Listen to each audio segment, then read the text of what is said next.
ஸ்ரீமதே ராமானுஜாய ஏறார் மதுரகவி இவ்வுலகில் வந்துதித்த சீராரும் சித்திரையில் சித்திரை நாள் பாருலகில் மற்றுள்ள ஆழ்வார்கள் வந்துதித்த நாள்களிலும் உற்றதெமக்கென்று நெஞ்சே ஓர். அனைவருக்கும் என் பணிவான வணக்கம். நான் மதுரையிலிருந்து ஜோதிடர் சுந்தரராஜன் பேசுறேங்க. இன்னைக்கு நிறைய பேருக்கு பாத்தீங்கன்னா இந்த சந்திரன் சம்பந்தமான விஷயத்துல நிறைய குழப்பங்கள் இருக்கு சார்.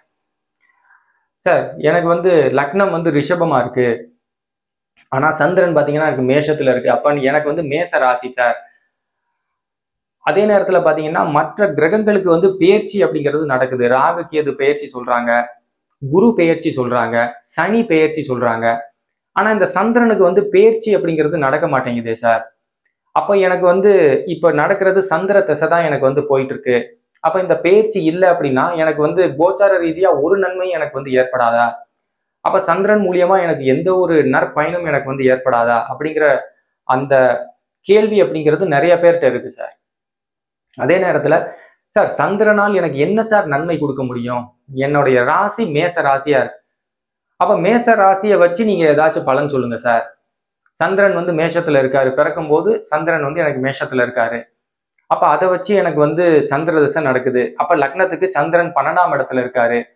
அப்ப நான் ஃபாரின் போயிருவேனா, அல்லது நான் வெளியூருக்கு போயிருவேனா அப்படிங்கிற மாதிரி விஷயங்கள் நிறைய பேருக்கு இருக்கும். இது சந்திரன் 12ஆம் இடத்துல ஒரு எக்ஸாம்பிள் சொல்றேன். இது மாதிரி எங்க வேணா இருக்கலாம் சந்திரன். அப்ப அந்த இடம் பொறுத்து அவங்க கேள்விகள் மாற்றுவாங்க அப்படிங்கிற மாதிரி. அப்ப இதுக்குண்டான பதில் என்ன சார் அப்படின்னா, முதல்ல ஒரு கிரகம் எப்படி உங்க ஜாதகத்துல எவ்வாறு இயங்குது அப்படிங்கிறத நம்ம தெரிஞ்சுக்கணும் சார். வெறும் சந்திரன் மேச ராசியில இருக்கு அப்படின்னு சொல்றதை விட, சார் சந்திரன் மேச ராசியில பரணி நட்சத்திரத்துல இருக்காரு சார். எனக்கு நான் பிறக்கும் போது நான் பரணி நட்சத்திரத்துல பிறந்திருக்கேன் சார். இப்ப எனக்கு சந்திர திசை போயிட்டு இருக்கு சார் அப்படின்னா, சந்திரன் இப்ப எனக்கு ரோகிணி நட்சத்திரத்துல போறாரு சார். இந்த புரிதல் இருந்துச்சு அப்படின்னா சார், நீங்க நிச்சயமாக ஜோதிடத்துல அடுத்த லெவலுக்கு போயிட்டீங்க அப்படின்னு அர்த்தம் சார். கண்டிப்பாக. அப்ப இந்த விஷயத்த மனசுல வச்சுக்கிறங்க. ஒரு உதாரண ஜாதகத்தோட உங்களுக்கு நான் அந்த சந்திரனினுடைய விஷயம் எவ்வாறு இயங்குது அப்படிங்கிறத நான் இந்த பதிவுல எக்ஸ்பிளைன் பண்றேன். ரொம்ப முக்கியமான பதிவு சார் இது.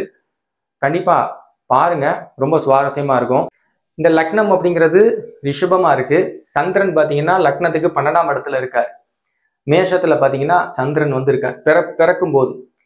அப்ப இவருடைய ராசி அப்படிங்கிறது மேச ராசி.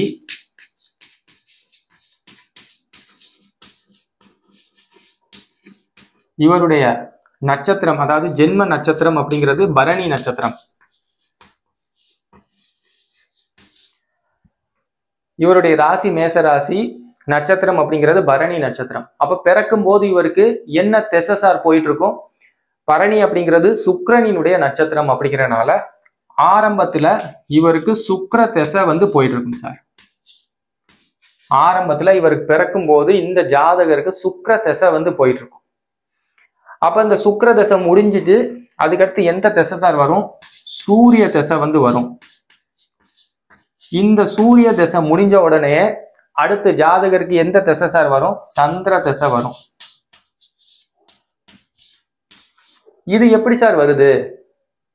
இந்த திசை அப்படிங்கிறது சொல்றோம். இந்த திசையில பாத்தீங்கன்னா 9 விதமான புத்திகள் வரும். ஒவ்வொரு திசையிலையும் 9 புத்திகள் அப்படிங்கிறது வரும்.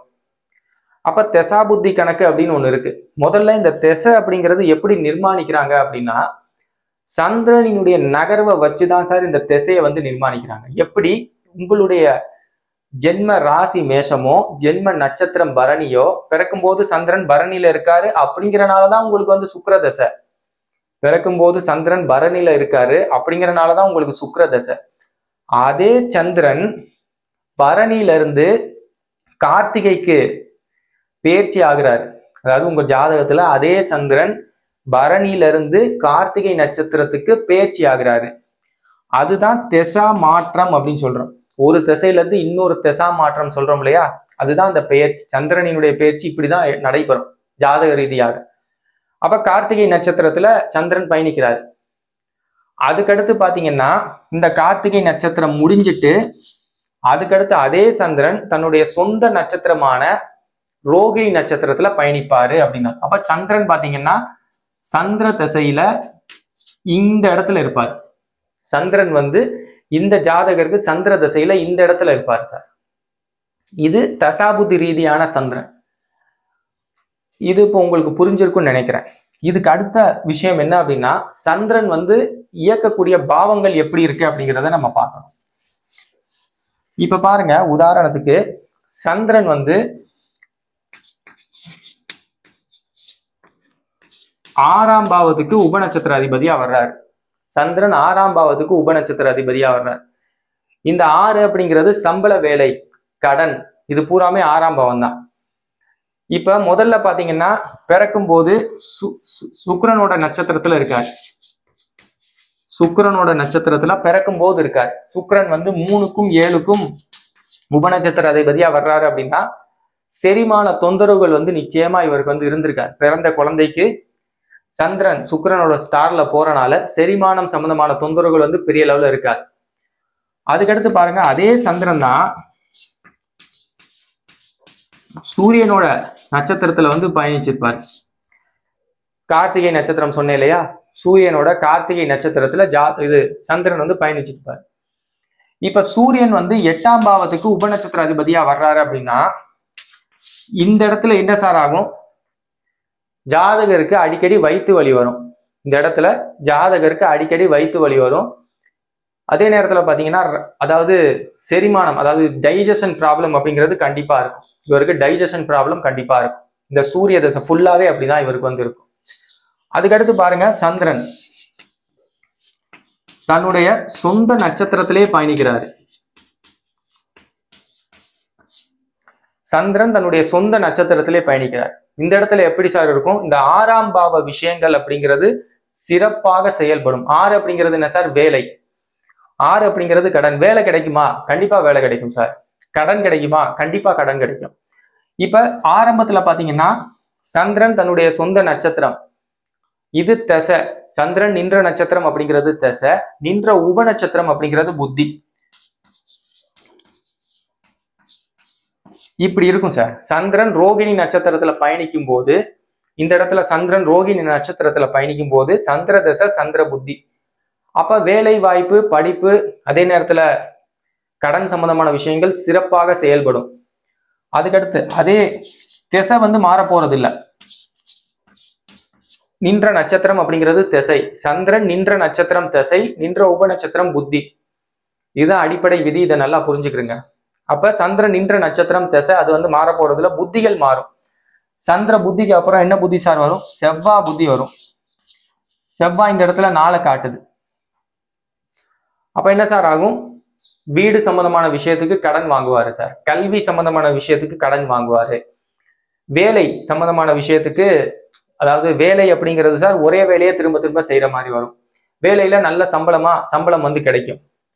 அப்புறம் பாருங்க, அதே சந்திரன் தான் ராகுவோட புத்தியில பயணிக்கிறார்.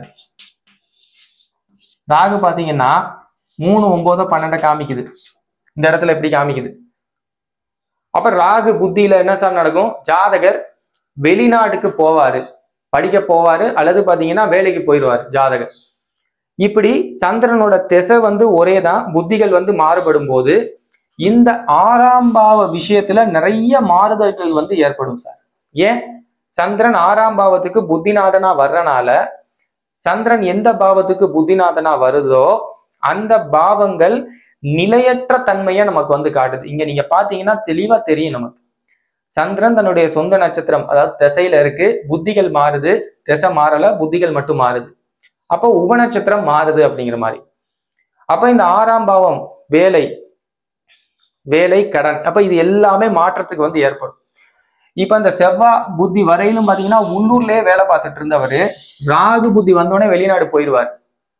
டக்குன்னு அந்த மாறுதல் ரொம்ப சீக்கிரமா குயிக்கா ஏற்படும். ஏன்னா சந்திரன் அப்படிங்கிறது இருக்கிறதுலயே இந்த கிரகங்கள்லயே பாத்தீங்கன்னா வேகமாக நகரக்கூடிய கிரகம் வந்து சந்திரன் தான் சார். கிரகங்கள்லயே வேகமாக நகரக்கூடிய கிரகம் சந்திரன் தான். அப்படிங்கிறனால இந்த தசாபுத்தி மாறுதல் ஏற்பட இந்த சந்திர தசையில இவருக்கு லைஃப் ஈவெண்ட் அப்படிங்கிறது ரொம்ப சீக்கிரமாக டக்குன்னு நடைபெறும் ஆக்சுவலா. அப்ப இந்த புரிதல் அப்படிங்கிறது நமக்கு வேணும் சார். ஜாதக ரீதியாக இந்த புரிதல் அப்படிங்கிறது வேணும். அப்ப இந்த இடத்துல வந்து சார் சந்திரன் வந்து விரயத்துல இருக்காரு, லக்னத்துக்கு 12ஆம் இடம் விரயத்துல இருக்காரு, அதனால எனக்கு வந்து சந்திர திசையில சேமிப்பே இருக்காது சார். எனக்கு வந்து நான் என்ன பண்ண போறேன்னு எனக்கு தெரியல அப்படின்னு சொல்லக்கூடாது. ஏன் அப்படின்னா சந்திரன் எந்த பாவத்தை இயக்குறாரு அப்படிங்கிறத பார்க்கணும். வேலை வாய்ப்பு நல்லா வேலையில் மாற்றம் ஏற்படும். சந்திரன் வந்து மாற்றத்துக்குரியவன் அப்படிங்கிற வேலையில் மாற்றம் ஏற்படும்.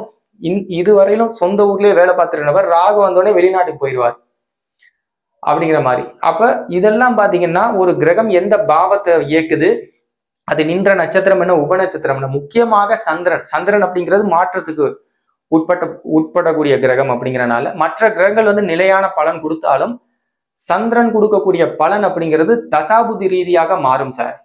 இப்ப நான் சொன்ன இந்த விஷயம் அப்படிங்கிறது மனசுல ரொம்ப கோல்டன் ரூல்ஸ் ஆர். ஆக்சுவலா மற்ற கிரகங்கள் கொடுக்கக்கூடிய பலன் அப்படிங்கிறது நிலையானதாக இருந்தாலும் சந்திரன் கொடுக்கக்கூடிய பலன் அப்படிங்கிறது தசாபுதி ரீதியாக வேறுபடும்.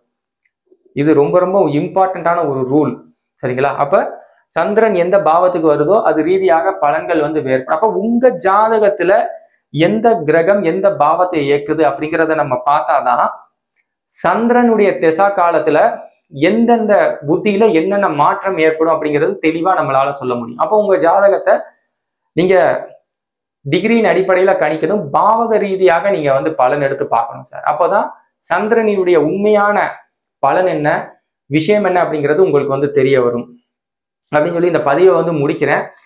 இது மாதிரி பாத்தீங்கன்னா இது வந்து சின்ன ஒரு எக்ஸாம்பிள் தான். சந்திரன் பத்தி பேசணும்னா ஒரு நாள் ஃபுல்லா பேசிக்கிட்டே இருக்கலாம், அவ்வளவு விஷயம் இருக்கு சார் சந்திரன் கிட்ட. அதனால எல்லாமே நம்ம யூடியூப்ல கவர் பண்ண முடியாது, 10 நிமிஷம் வீடியோ அப்படிங்கிறனால அவ்வளவுதான் நம்மளால கவர் பண்ண முடியும்.